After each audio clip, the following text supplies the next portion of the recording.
The man in the plain black coat sat in the plastic chair with his straw hat on his knee and said nothing. Around him, the emergency room moved at the speed of people who believed they were the only ones who knew what they were doing.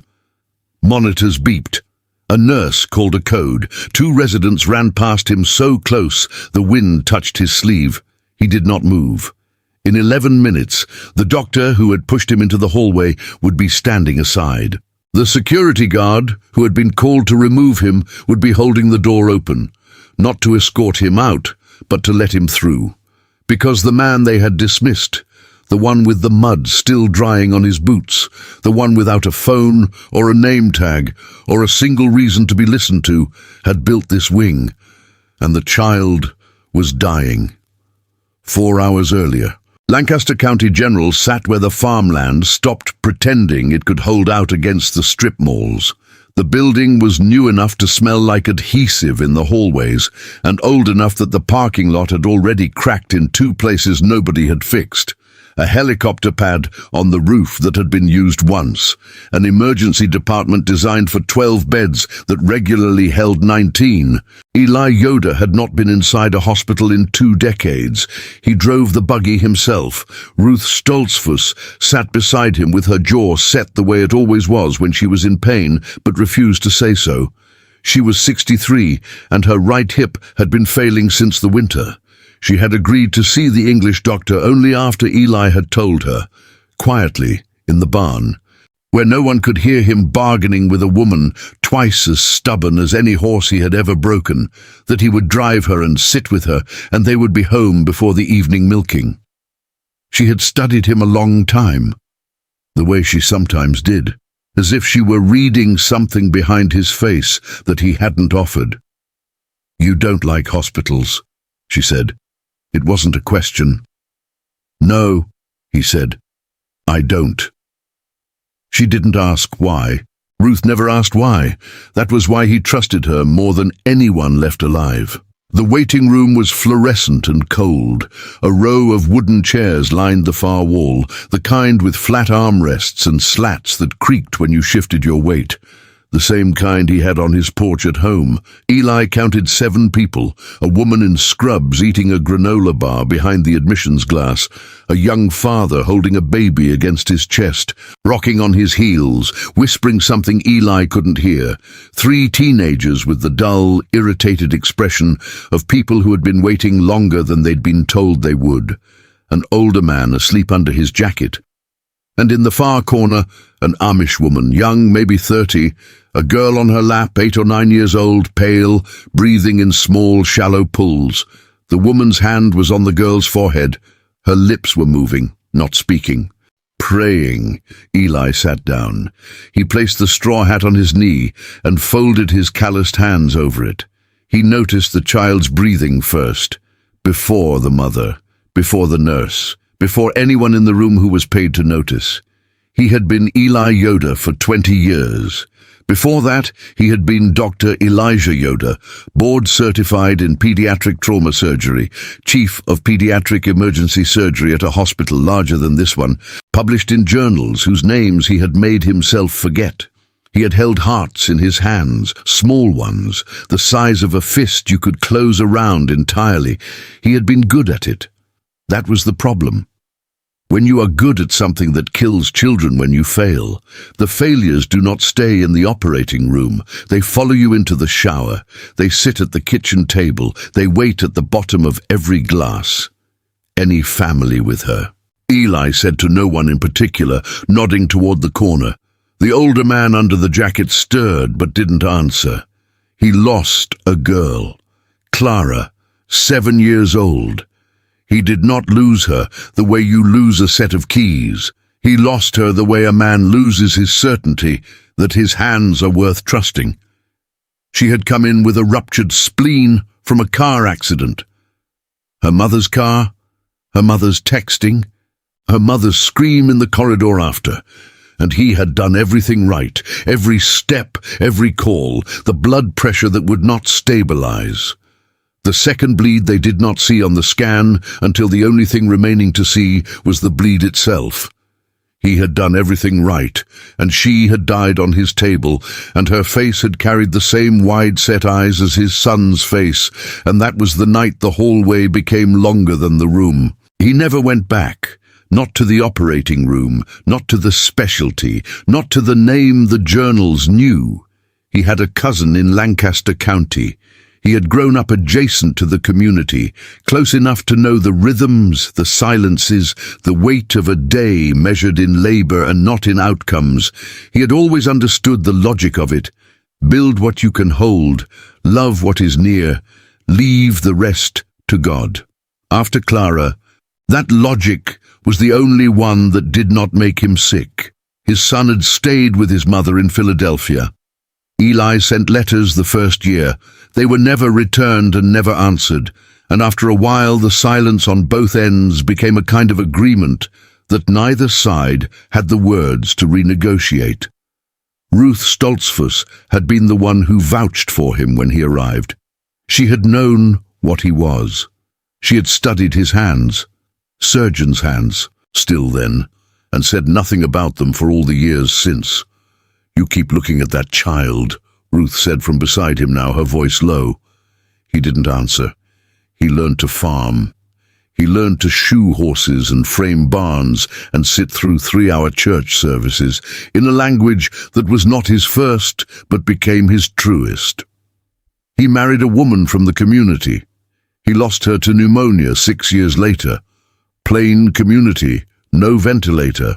No argument he could make that would not unravel everything he had chosen to become, and he stayed, not because he had nowhere else to go, because the silence here asked nothing of him that he could not give. He sat now in the plastic chair with his hat on his knee and his boots still carrying the morning's mud, and he was no one, an Amish man accompanying an older woman to her appointment. That was the whole of it. The ordinary life he had spent 2 decades building from the wreckage of the extraordinary one, except the child in the corner, the girl with the shallow breathing and the mother whose lips moved without sound. Clara Hess, 8 years old. He didn't know her name yet. He wouldn't learn it for another 40 minutes, but he knew the breathing, the way a retired firefighter knows the smell of smoke before anyone else at the table turns around. Not a thought, not a decision, a frequency his body had never stopped receiving. The girl's breaths were too fast and too shallow, and the pauses between them were getting longer. He watched her chest, counted, watched again. The mother's hand trembled on the girl's forehead, and the girl made a sound, small, involuntary, the sound of a body working harder than a body should have to work. He said nothing, because what would he say? Who would he say it to? He was a man in a plain coat with dirt under his fingernails. He had no credentials in his pocket. He had no pocket. He had only 20 years of silence and a pair of hands that remembered everything he had tried to forget. The girl slid off her mother's lap at 2:47 p.m. Not a dramatic collapse, not the kind of fall that makes people scream. She simply went. Her body softened and folded, and her mother caught her halfway to the floor, and for 3 seconds the only sound was the fluorescent light buzzing and the mother's single word, "Clara."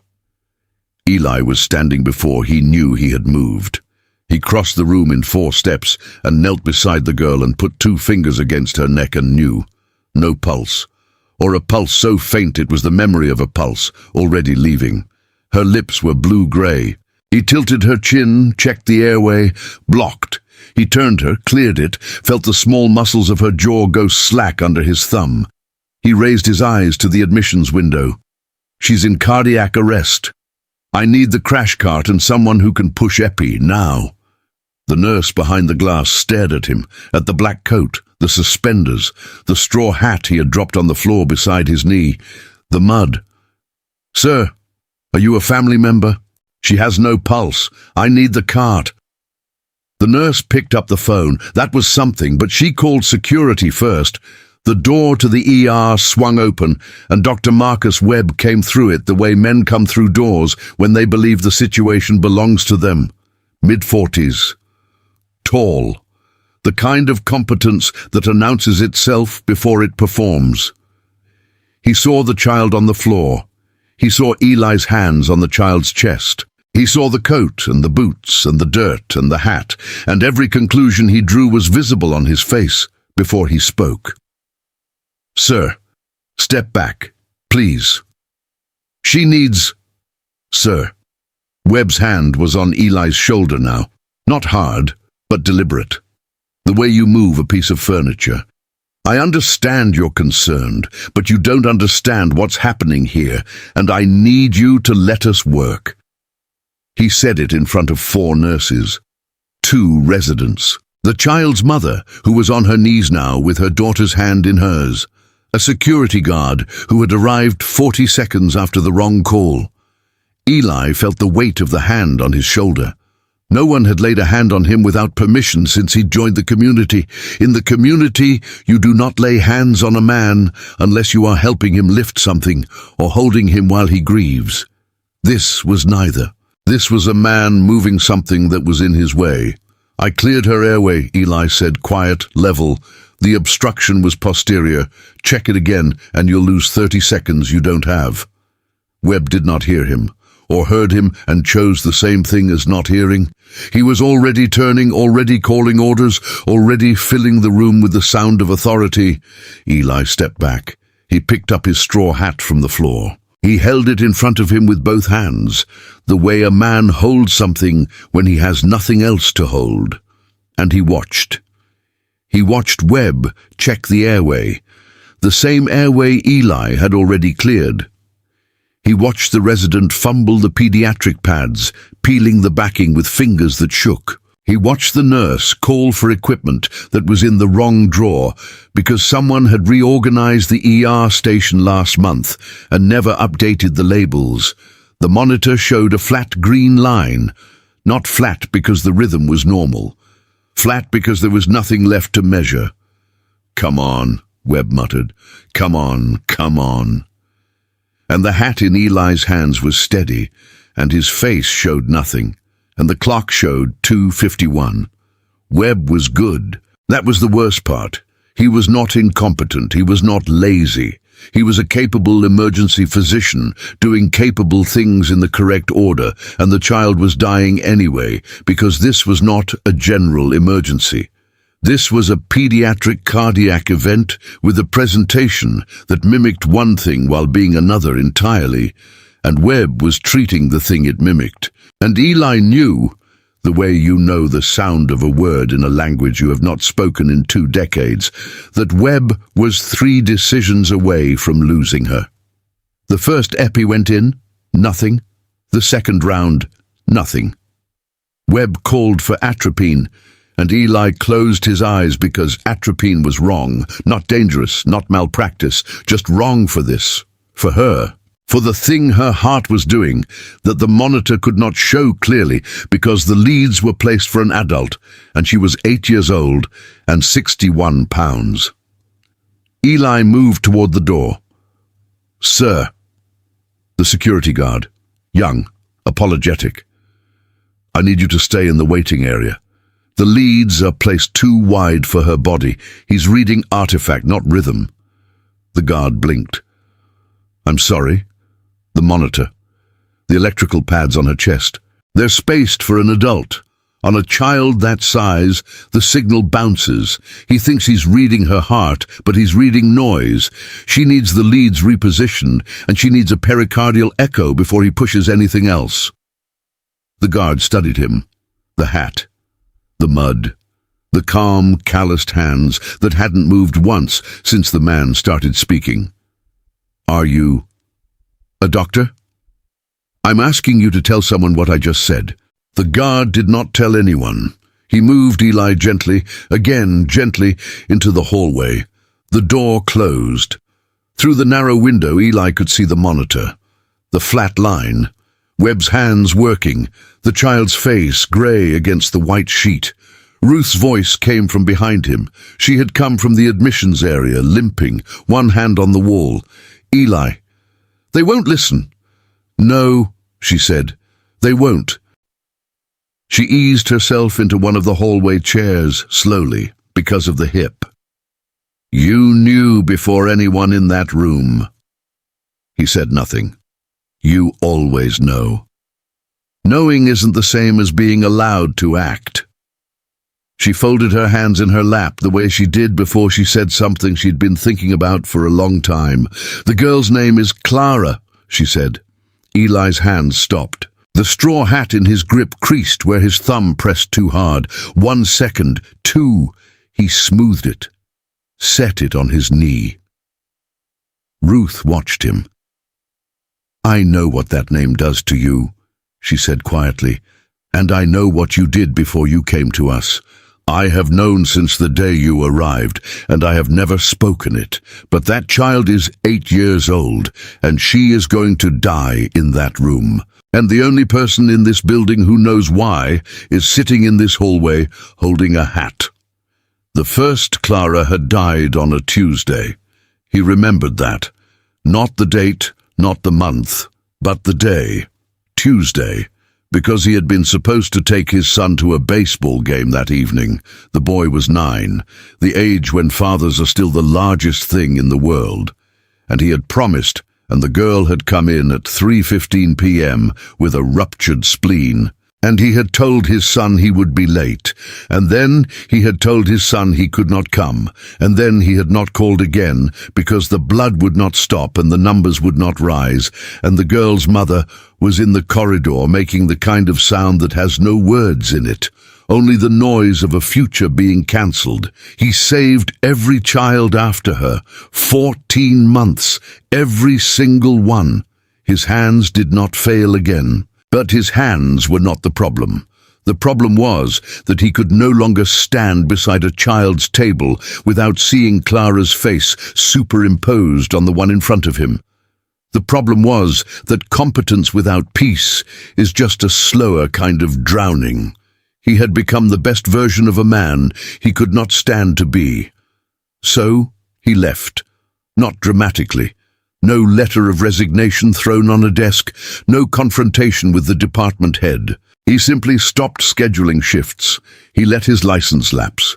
He sold the house. He drove to Lancaster County in a car he would sell 3 weeks later, and he asked his cousin to introduce him to the bishop, and he sat in a room with a man who had never held a scalpel and said, I would like to learn to live a life where the worst thing that can happen is weather. The bishop had studied him for a long time. What are you running from? My hands, Eli had said, and the bishop, a man who understood that confession is not the same as explanation, had nodded. 20 years. And now a girl named Clara lay in a room 12 feet away, and his hands were remembering. Ruth did not push. She never pushed. That was not how it worked between them. She held the door open and waited to see if he would walk through it. If I go in there, he said, I am not Eli Yoda anymore. You are always Eli Yoda, Ruth said. You were Eli Yoda when you held those hearts. You were Eli Yoda when you let them go. The name doesn't change because the room does. From behind the door, he heard Webb's voice, tight, controlled. But Eli could hear the thing underneath the control, the sound of a man reaching the edge of what he knows and finding nothing past it. Push another round of epi. Third epi. On a child whose problem was not electrical. On a child who needed an echo and a pericardiocentesis, and someone who had performed it on chests smaller than a dinner plate. Eli stood up. He left the hat on the chair. He pushed the door open, and every head in the room turned. Webb raised his eyes from the monitor. His gloves were bloody. Not a lot of blood, the kind that comes from IV attempts on small veins by hands that are not used to small veins. The child was on the table now, intubated, grey. I told you to leave. You have fluid around her heart. Eli's voice was level, not loud. The voice of a man who has said this sentence before, in rooms where it mattered more than anything else anyone would say that day. The arrest is caused by tamponade. The epi will not work because the problem is mechanical, not electrical. You need an echo to confirm, and then you need to drain the pericardial space, and you need to do it in the next 4 minutes or she will be gone. Webb stared at him. "Who the hell are you?" "I'm the man who cleared her airway before you arrived. I repositioned her jaw, opened the passage, and observed the presentation for 90 seconds before your team reached the waiting room. She has Beck's triad, hypertension, distended jugular veins, muffled heart sounds. You missed it because the leads are spaced for an adult, and the artifact is masking the low voltage. Move the V4 and V5 leads 2 intercostal spaces down, and you will see it." Silence, not the dramatic silence of movies. The working silence of people whose training has just been outpaced by a man in suspenders. One of the residents, young, maybe 27, the one who had fumbled the pads, moved first. She adjusted the leads. V4 down, V5 down. The monitor changed. Low voltage, everywhere. The kind of tracing that resembles a heart whispering instead of speaking because something is sitting on it, pressing it flat, filling the space that is supposed to be empty. "Oh God," the resident said. Webb turned from the monitor to Eli and back again. "Who are you? Do you have a pericardiocentesis kit in this department, or do I need to improvise with what's on the tray?" "There's a kit in..." The charge nurse was already moving. She had been watching Eli since he walked in. Not with suspicion, with the expression of someone trying to place a face they cannot quite reach. "I need 18-gauge, 50-milliliter syringe and the sub-xiphoid approach. Ultrasound if you have a portable unit. If not, I'll go by landmarks. I've done this without imaging. I'd rather not." "Who are you?" Webb had not moved. His hands were still raised, gloved, bloody, frozen in the posture of a man who has just been made irrelevant and cannot yet process the fact. Eli met his eyes, directly, for the first time. "Right now, I am the person in this room who knows what is killing her. You can ask me questions later, or you can help me save her life. Choose." Webb stepped aside. The charge nurse's name was Donna Kessler. She had worked at Lancaster County General for 16 years. She had seen every kind of emergency this ER could produce. Farm accidents, buggy collisions on Route 340, the methamphetamine wave that had turned the overnight shift into something none of them talked about at dinner. She had never seen anyone move like this. Eli's hands did not shake. That was the first thing she noticed. Not steady the way a calm person's hands are steady. Steady the way a machine is steady. The way something is steady when it has done this motion so many times that the muscles no longer consult the brain. "Ready," she said, setting the kit beside him. He took the syringe. He found the subxiphoid space below the girl's sternum, without palpating twice. He angled the needle toward the left shoulder, the textbook approach, except he adjusted 2 degrees medial. The kind of micro-correction that exists in no textbook because it lives only in hands that have done this on children, on small chests, on hearts the size of a plum. Aspirating. Dark fluid, not blood. Pericardial effusion. The syringe filled. 20 milliliters. 30. The pressure around the heart releasing like a fist unclenching. The monitor changed. The QRS widened, then normalized.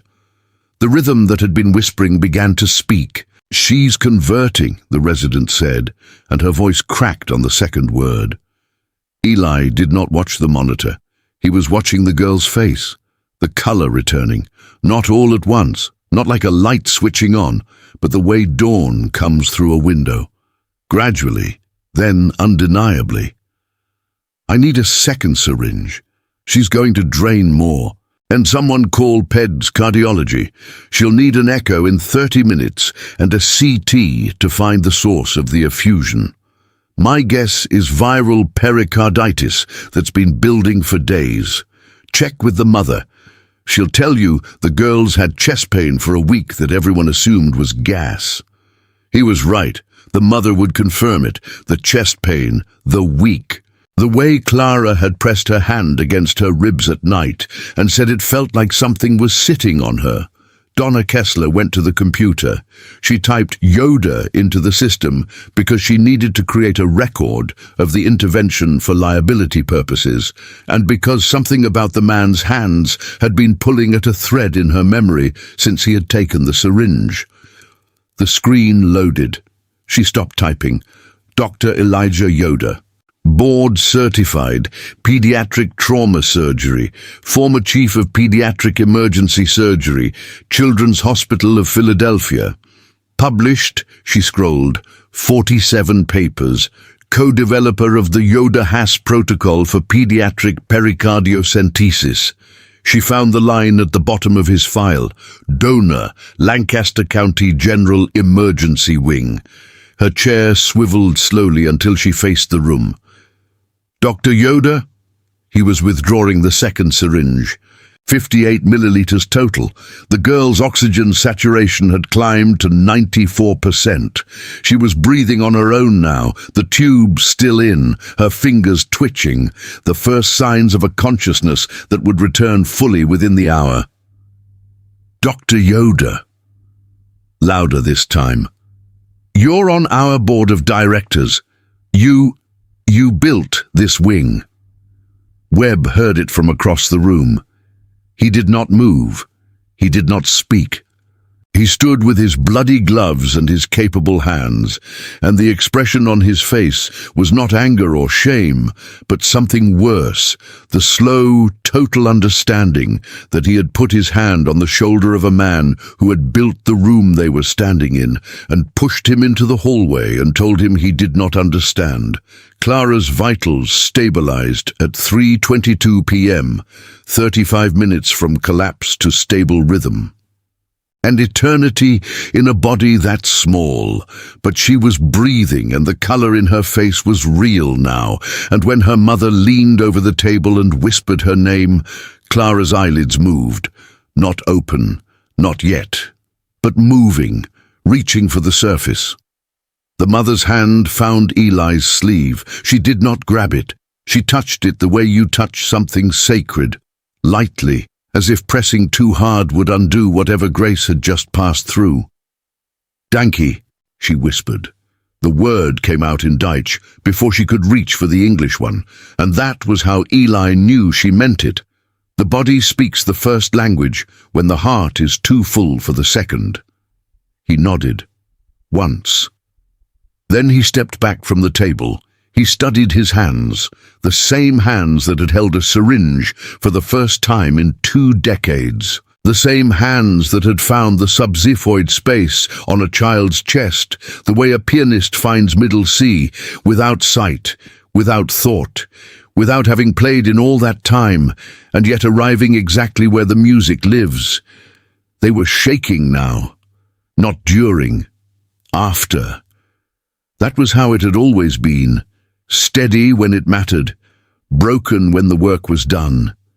The body keeps its own schedule for falling apart. The resident, the young one, the one who had moved the leads, approached him. She had tears on her face and she didn't seem to know it. "That protocol you used, the angle on the needle, I've read about it, the Yoda-Haas protocol." She paused. "It's named after you." He did not confirm it. He did not deny it. "Take care of the child," he said. He turned toward the door. Webb was standing near it, the way a man stands when he has something to say and no idea how to begin saying it. "I didn't know," Webb said. "I didn't know who you were." Eli stopped. Not with anger, not with satisfaction, with something closer to exhaustion. The exhaustion of a man who has carried something heavy for 20 years and has just picked it up again, and is now remembering why he set it down. "You didn't need to know who I was," Eli said quietly.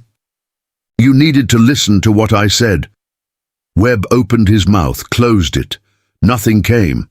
Eli walked past him, into the hallway where he had been placed. The hallway that still smelled like floor cleaner and vending machine coffee.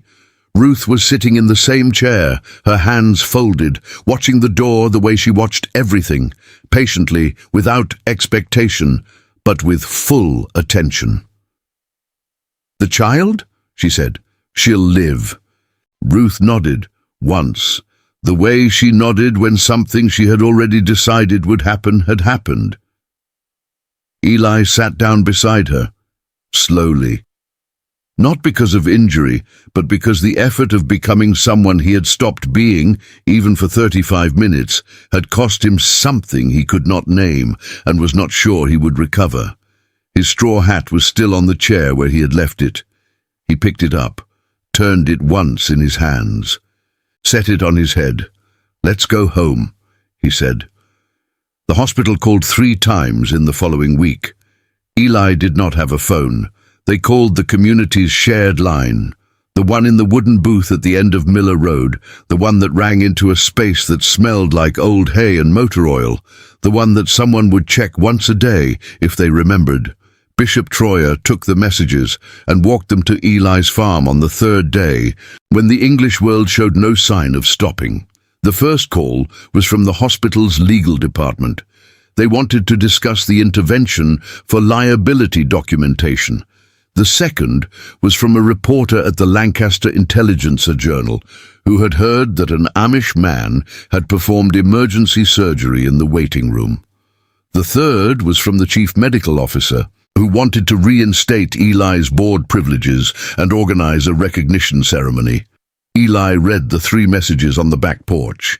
He folded the paper once, then again. "No," he told Bishop Troyer. "To all of them." The bishop studied him, not surprised.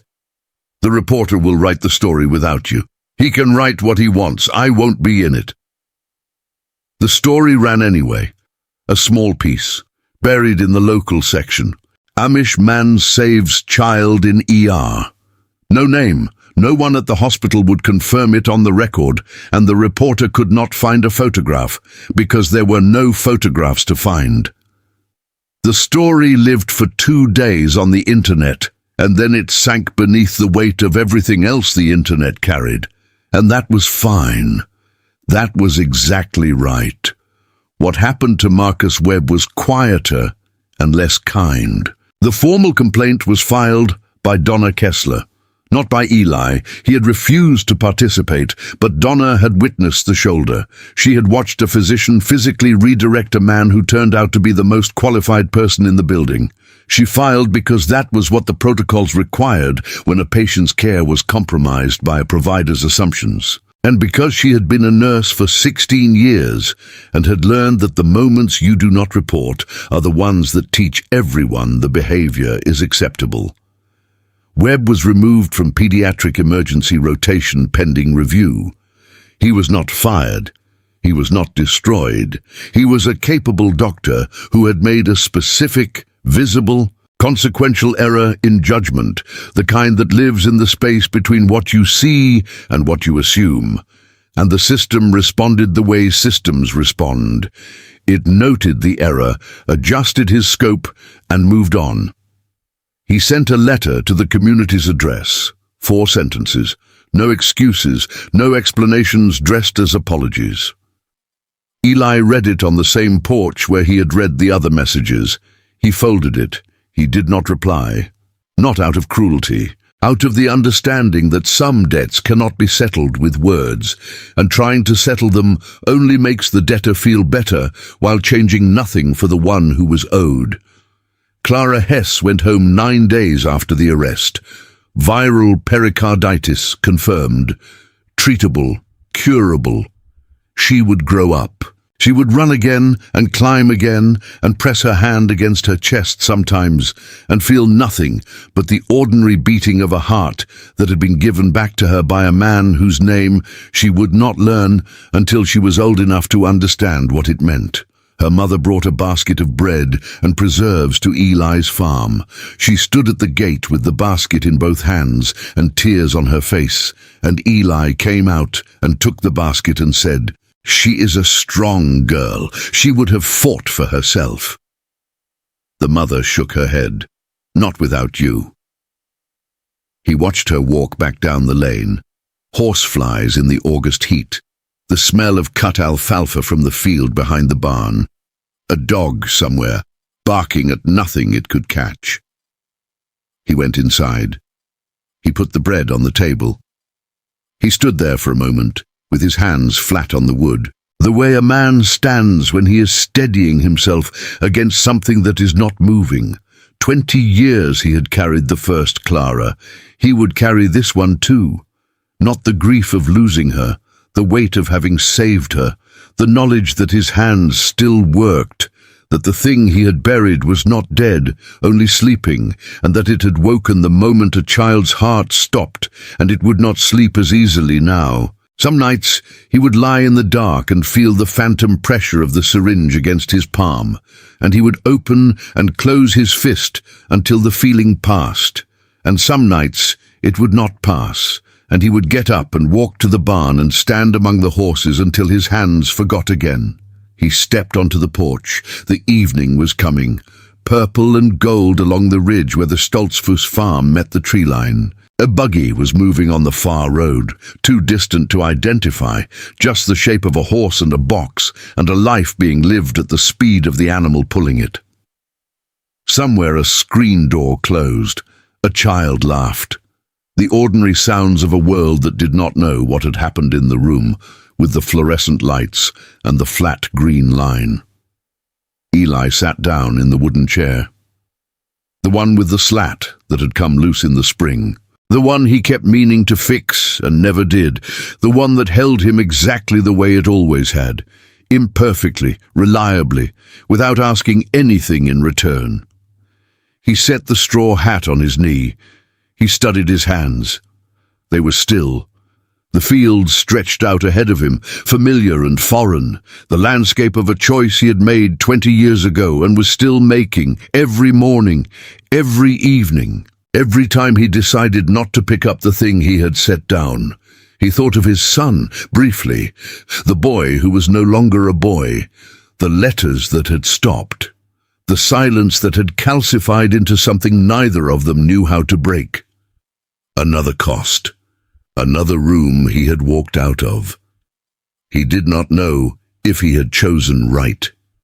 He knew he had chosen. And tomorrow the sun would come up over the same ridge, and the cows would need milking, and the fence in the north pasture still needed mending, and he would do those things with the same hands that had, for 35 minutes in a fluorescent room, remembered everything. That would have to be enough. It was not enough, but it was his, and it was real, and the chair held him, and the evening came.